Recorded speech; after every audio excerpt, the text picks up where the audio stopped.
അടിപൊളി.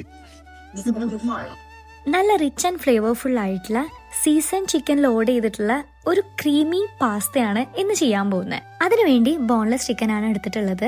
എന്നിട്ട് അതിലേക്ക് കുറച്ച് സ്പൈസ് പൗഡേഴ്സ് ഒക്കെ ഒന്ന് ആഡ് ചെയ്ത് ഒന്ന് മിക്സ് ചെയ്ത് കൊടുക്കാം. ഈ ഒരു ചിക്കൻ നിങ്ങൾക്ക് ഡീപ് ഫ്രൈ ചെയ്യുക അല്ലെങ്കിൽ എയർ ഫ്രൈ യൂസ് ചെയ്യുകയോ ചെയ്യാം. നെക്സ്റ്റ് ഒരു പാൻ എടുത്ത് ബട്ടർ ഒന്ന് മെൽറ്റ് ചെയ്യാൻ വേണ്ടി വെയിറ്റ് ചെയ്യാം. അതിലേക്ക് കുറച്ച് മൈദ ആഡ് ചെയ്ത് ഒന്ന് മിക്സ് ചെയ്ത് കൊടുക്കാം. അതിനുശേഷം മിൽക്ക് ഒഴിച്ച് നമുക്ക് നന്നായിട്ടൊന്ന് മിക്സ് ചെയ്ത് കൊടുക്കാം. ഇതിലേക്ക് വേണ്ടത്ര ഡബിൾ ക്രീം ഒഴിച്ച് നമുക്കൊരു തിക്ക് ആൻഡ് ക്രീമി ടെക്സ്ചർ ആകുന്ന വരെ ഒന്ന് മിക്സ് ചെയ്ത് കൊടുക്കുന്നുണ്ട്.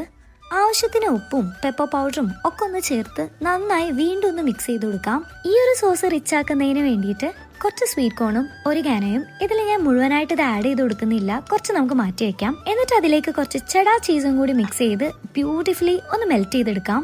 അതിന് മുമ്പായിട്ട് നമുക്ക് കുക്ക് ചെയ്ത് വെച്ച ഈ ഒരു പാസ്ത ഇതിലേക്ക് മുഴുവനായിട്ട് ആഡ് ചെയ്ത് കൊടുക്കുന്നുണ്ട്. എന്നിട്ട് നന്നായിട്ടൊന്ന് മിക്സ് മിക്സ് മിക്സ്. ഇനി ഞാൻ ഇതൊന്ന് വേറൊരു ട്രേയിലേക്ക് മാറ്റി കൊടുക്കുന്നുണ്ട്. ഇനി നമുക്ക് നമ്മുടെ ഫ്രൈഡ് ചിക്കനും കൂടി ടോപ്പിൽ ആഡ് ചെയ്യാം. ഗ്രിൽ ചെയ്ത ചിക്കൻ ആണെങ്കിൽ ഒന്നുകൂടെ ബെറ്റർ ആണ് കേട്ടോ. ഇനി നമുക്ക് ഇതിലേക്കുള്ള ഫൈനൽ ടച്ചിലേക്ക് വരാം. നേരത്തെ മാറ്റി വെച്ച ആ ഒരു ഒറിഗാനോ ഈ ഒരു കാര്യത്തിനായിരുന്നു കേട്ടോ. അതിന്റെ ടോപ്പിലേക്കായിട്ട് കുറച്ച് സ്വീറ്റ് കോണും പെപ്പർ പൗഡറും പിന്നെ കുറച്ച് ക്രീമും കൂടി ഞാൻ ആഡ് ചെയ്ത് കൊടുക്കുന്നുണ്ട്. അതിനുശേഷം നിങ്ങൾക്ക് വേണമെന്നുണ്ടെങ്കിൽ മാത്രം കുറച്ച് കൊറിയാൻഡർ ലീവ്സും കൂടി ചേർത്ത് കൊടുക്കാം. നിങ്ങൾ എന്തായാലും ട്രൈ ചെയ്യണം. Trust me, you are going to love it.